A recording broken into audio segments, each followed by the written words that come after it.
Thank you very much, Vicente. Good afternoon to you all. It is 20 to 6 evening for Europe. That is myself. I think we all agree with what is this guy talking about this? We are all persons, individuals. We are all family, we all belong to our family, we are all workers, or no, we are all businessmen, or no, but we are all persons, that is for sure. I'm going to talk to you about productivity and balance. And they seem to be opposed terms, but they are not opposed terms.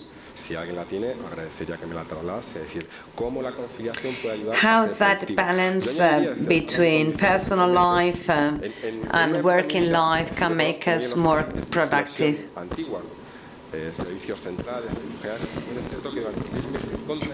For 6 months and against my will, I was director of Central Services of Deployment Agency at the City Council of Madrid, and I suffered a lot. Why? Well, because I highly value the work, the know-how and the specific value of this profession, and sometimes within the organizations it is not highly valued, although it responds to a very good organizational model for the companies. Very briefly, ARHOE, it is the Association for the Rationalization of the Spanish Timing or Timetables. We are a non-profit institution or entity already set up 10 years ago, composed of 250 partners altogether right now. Part of this organization, we have a manifest endorsed by more than 30,000 people. We are a simple organization with certain objectives, mainly to raise awareness among the citizens in Spain in terms of the need of healthier and more productive and more European and more human timetables, working timetable. I do not like the principle of Spain is different. There are certain data I'm launching here. We are the 4th economy in Europe. We are the 8th in terms of productivity. We are doing something wrong because this does not work out very well. A report launched by the European Union again said that Spain was leader in terms of school failure. Eduardo mentioned before some interesting things, that we do not always have to pay attention just to business outcomes, because we are first and foremost people, persons.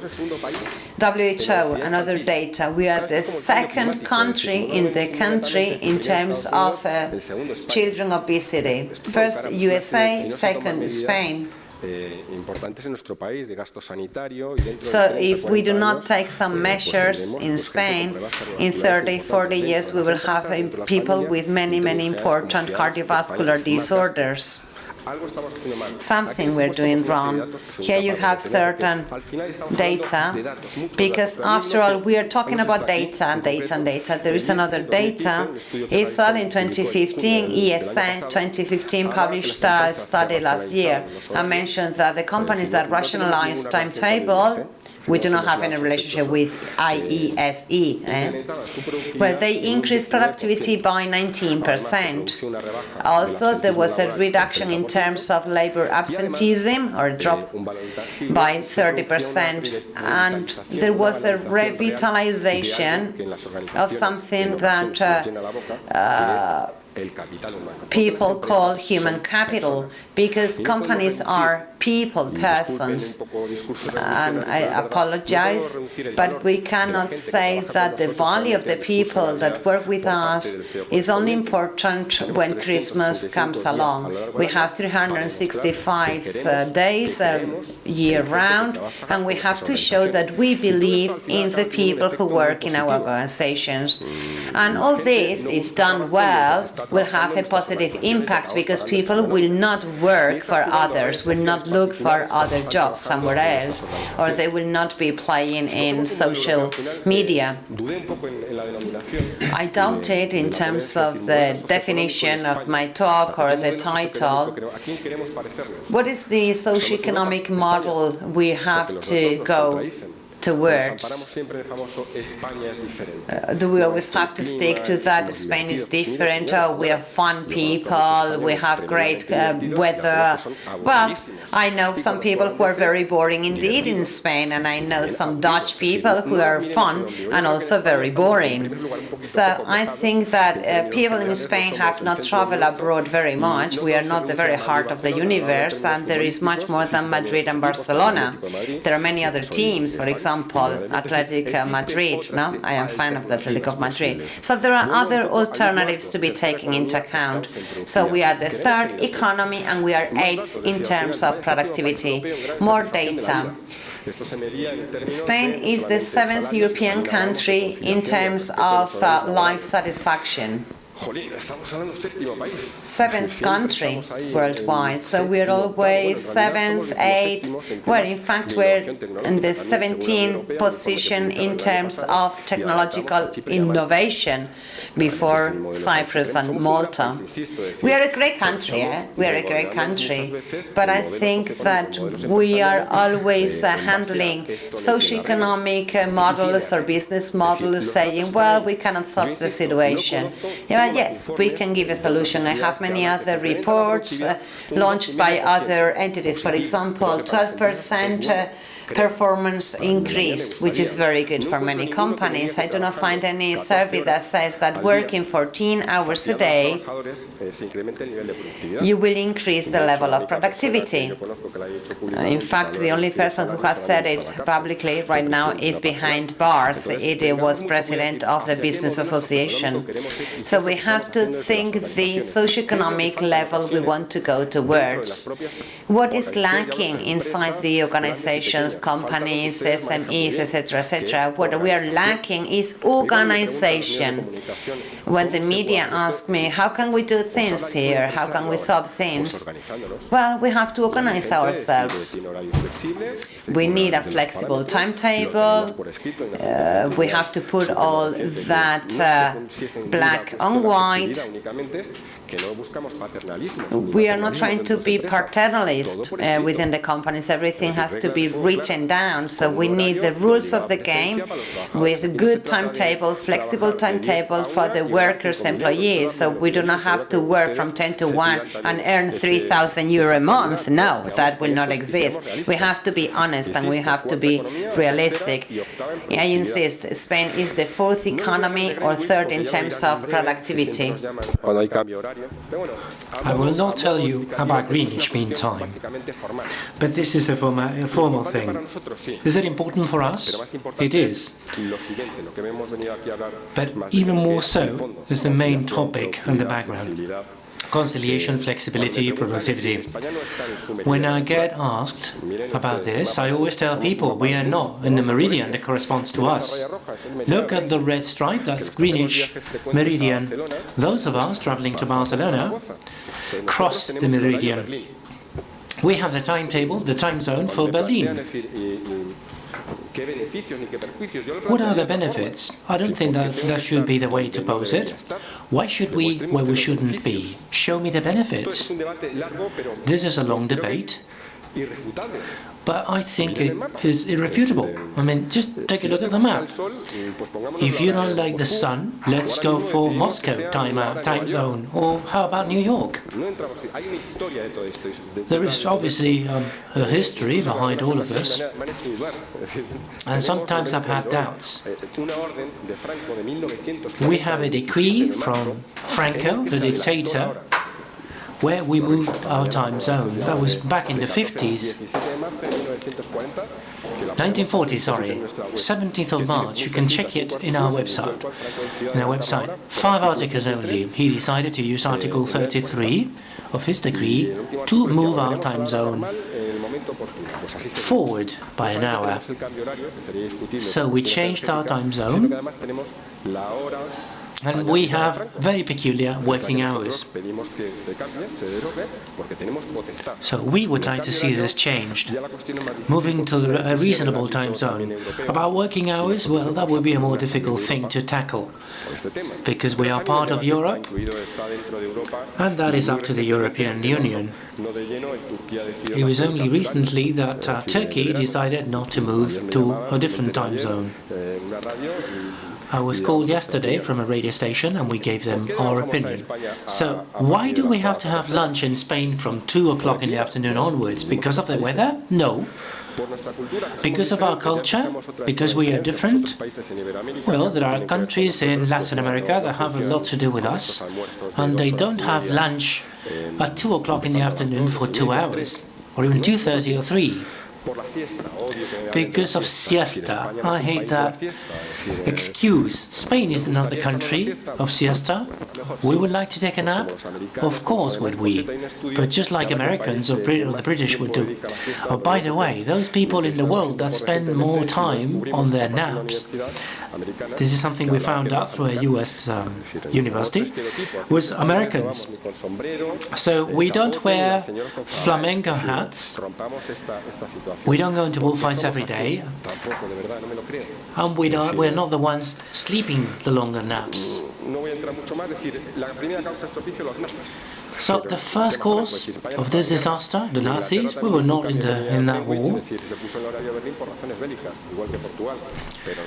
Spain and Portugal went into another time zone because of reasons related to the war, but the war was over in a few years. And by the way, having more than one job. Gentlemen, and that was gentlemen only, men, that would work in the ministry in the morning, then we go home for lunch, and we work at a second job in the afternoon. In Spain, it is a decent job that is the problem, and then lunches for 2 hours. I mean, let us be honest, do we need 2 hours to have lunch? Obviously, if we tell our workers, let us go for a healthy lunch for an hour, whilst you still leave the office at the same time, well, workers will say no. It's like an interview I had in Ireland. The journalist would ask citizens, and the question posed was not correct. Would you give up your coffee mid-morning?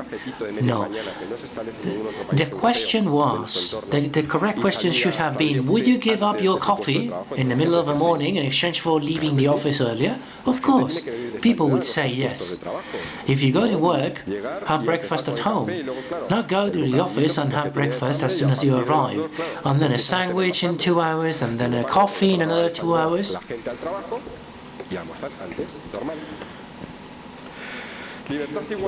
So freedom and equality, fundamental rights. This is what Article 9.2 of the Spanish Constitution says. Public authorities will do whatever is in their hand to promote freedom and equality. They don't talk about conciliation, but conciliation is considered as a fundamental right by European institutions.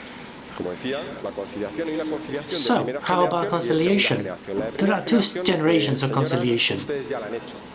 Ladies, you've gone through it. You got to the labour market to start with. That was the first generation of conciliation things.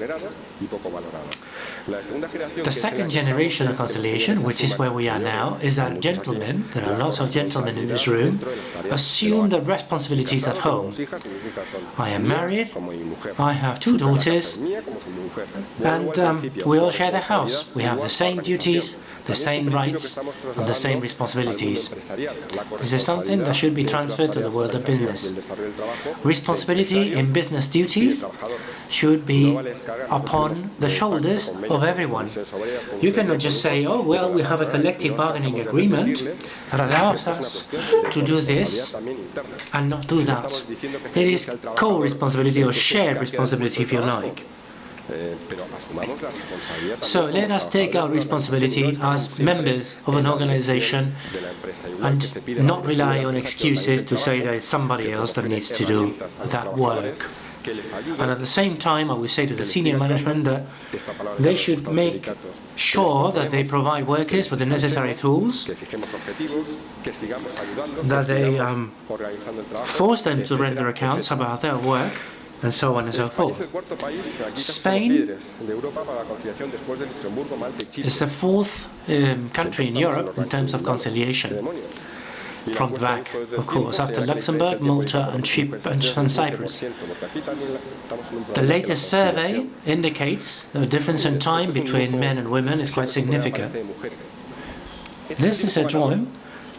This is the winning drawing in our contest every year, made by a little girl, 6 years old. Look at this. It says, "I'll see you tomorrow, Mum." It doesn't say Dad.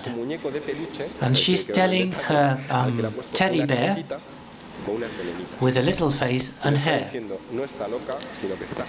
She's not crazy, she's alone. That's what it says at the bottom. Those of you with children, those of you about to have children, and those of you with no children, this is our future. And how about the entry of women into the labor market? Before, women would do everything. But luckily, it has been recognized that women are exactly the same as men. I have 2 daughters, let me remind you again. There is no difference between us. We're exactly the same, women and men. Ladies, gentlemen, our mothers, 40 years ago, we're not allowed in Spain to sign a contract or open an account in a bank. I'm talking about 1965. Women were not allowed to do those things. Luckily, steps have been taken. Women have access to the labour market, and obviously we've seen limitations that need to be got rid of. The salary gap, another important thing. Let me just give you some facts and figures. My wife, or my daughters, when they grow old enough, will have to work 79 days every year, more than a man, to earn as much as a man would do. Is Spain a sexist country? I promise I wouldn't say this. Yes, it is. Are we changing for the better? Yes, of course we are changing, but full equality? That is non-negotiable. Non-negotiable. Conciliation. The need to ensure that we have time to work, time to live and time to sleep, that shouldn't be negotiated. There is time to earn your money and there should be time to spend the money and obviously time to sleep. What do television channels do?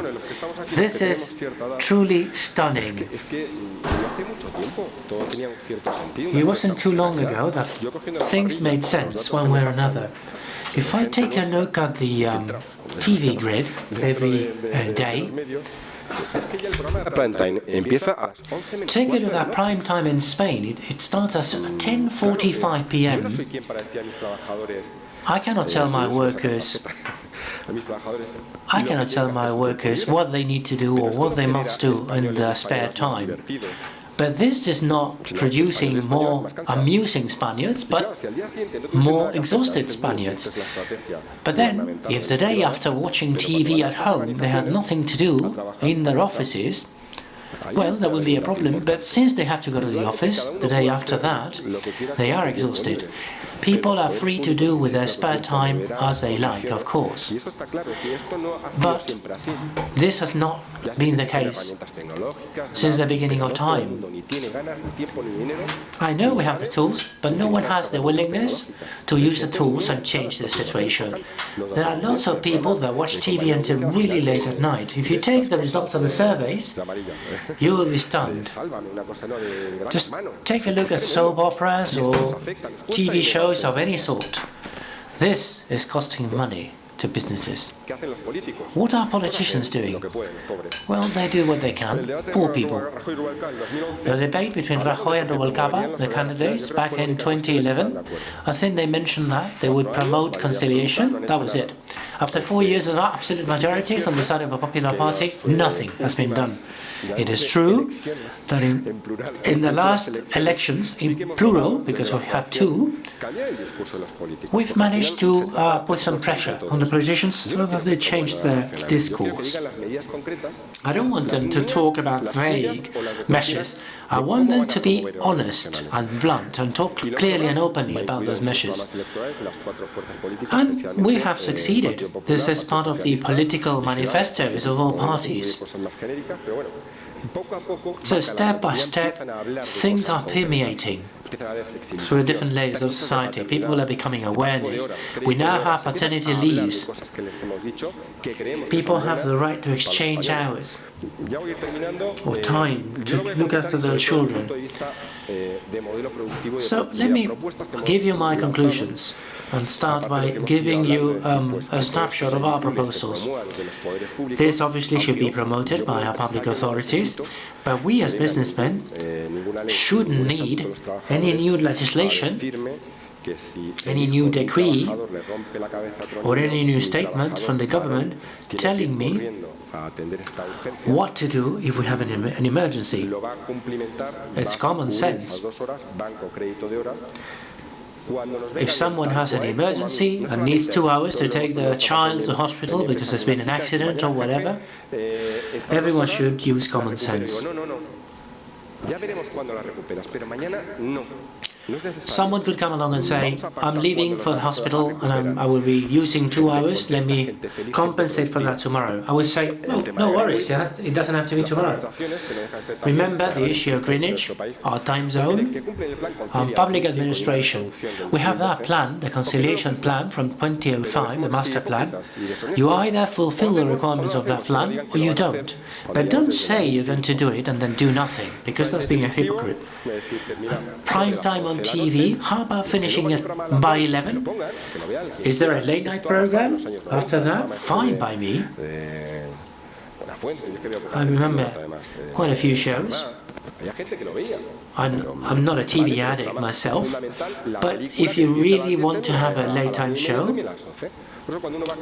go ahead and have it. That's why you're so happy when you go to the Canary Islands, because you have 1 more hour. And then a reduction in corporate tax and income tax for individuals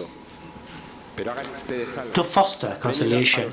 We're not even saying how much that drop should be, how big that drop should be in corporate and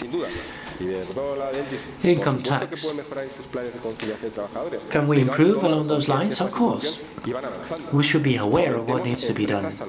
Let's foster healthy companies from the inside and from the outside. I'm talking about giving people facilities to eat in the premises. There are some companies making clear efforts about making life easier for people to have lunch whilst at the office. And then increasing paternity leave. We were looking for 3 days a year, but a women association came along